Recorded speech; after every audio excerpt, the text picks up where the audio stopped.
সরকারি প্রাথমিক বিদ্যালয়ের শিক্ষার্থীদের পুষ্টি নিশ্চিত, বিদ্যালয়ে উপস্থিতির হার বৃদ্ধি এবং ঝরে পড়া রোধে চালু করা হয়েছে স্কুল ফিডিং কর্মসূচি। কিন্তু সেই কর্মসূচির খাদ্য সামগ্রী নিয়ে উঠছে নানা অভিযোগ। মেহেরপুরের গাংনীতে শিক্ষার্থীদের মাঝে বিতরণ করা পচা ডিম ও ছত্রাকযুক্ত পাউরুটি দেওয়ার বিষয়টি সামনে আসে, যা নিয়ে চিন্তিত অভিভাবকরা। সিলন টি রপ্তানিতে শীর্ষে। মেহেরপুরের গাংনী উপজেলার বাঁশবাড়িয়া সরকারি প্রাথমিক বিদ্যালয় সরকারের স্কুল ফিডিং কর্মসূচির আওতায় শিক্ষার্থীদের দেয়া ১৩৩টি ডিমের মধ্যে ২০টির অবস্থা এমন। ডিম ভাঙতেই বের হচ্ছে দুর্গন্ধযুক্ত তরল, মাঝে মাঝে বনরুটিতেও পাওয়া যায় ছত্রাক।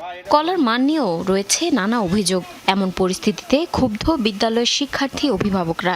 অভিযোগ রয়েছে শুধু এই বিদ্যালয় নয়, গাংনী উপজেলার বিভিন্ন শিক্ষা প্রতিষ্ঠানেই মাঝে মাঝে নিম্নমানের খাদ্য সামগ্রী দেওয়া হয়।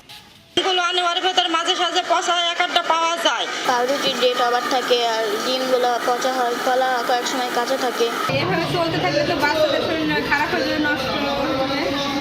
শিক্ষকরা বলছেন, প্রজেক্ট শুরু হওয়ার আগে তাদের দেয়া হয়নি কোনো প্রশিক্ষণ কিংবা দিক নির্দেশনা, ফলে ঠিকাদার প্রতিষ্ঠানের অনিয়মের দায় নিতে হচ্ছে তাদের। এদিকে দায় অস্বীকার করে শিক্ষকদের ওপর দোষ চাপাচ্ছে ঠিকাদারি প্রতিষ্ঠান।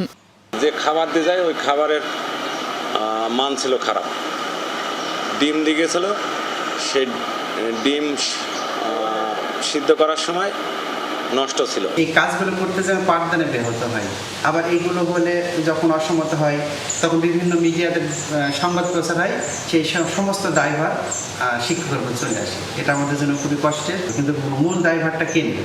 মূল দায়ভারটা ঠিকাদার নেবে। যে মালটা আমরা দিচ্ছি তারা যদি স্কুলে রেখে দেয়, এটা অনেক স্কুলে রেখে দিচ্ছে খাবার, মনে করেন থেকে যাচ্ছে, সেই খাবারগুলো পরবর্তীতে আনতেছে সামনে। বিষয়টি সামনে আসলে নড়েচড়ে বসে শিক্ষা কর্মকর্তারা। গঠন করা হয় ২ সদস্যের তদন্ত কমিটি। তদন্ত কমিটিতে উঠেও আসে সত্যতা। জেলা শিক্ষা কর্মকর্তা বলছেন, শিক্ষার্থীদের মাঝে বিতরণ করা খাবারের মানের বিষয়ে কোনো ধরনের ছাড় দেওয়া হবে না। এইভাবে যদি ধরা পড়ে, আমরা যেখানেই ধরা পড়ে সেখানেই আমরা এটা রিকভারির চেষ্টা করি। শিক্ষার্থীদের খাদ্যের মানের বিষয়ে আমরা একেবারে আপোষহীন। এখানে কোনো পচা বা খাবার নিম্নমানের, এটা আমরা কোনো মতেই গ্রহণ করব না এবং গ্রহণযোগ্য হবে না। গাংনী উপজেলার ১৬২টি সরকারি প্রাথমিক বিদ্যালয়ের প্রায় ২০,০০০ শিক্ষার্থীর জন্য স্কুল ফিডিং কর্মসূচির আওতায় বনরুটি, কলা, ডিম, দুধ ও বিস্কুট সরবরাহ করা হয়। জারিন অর্নি, যমুনা নিউজ।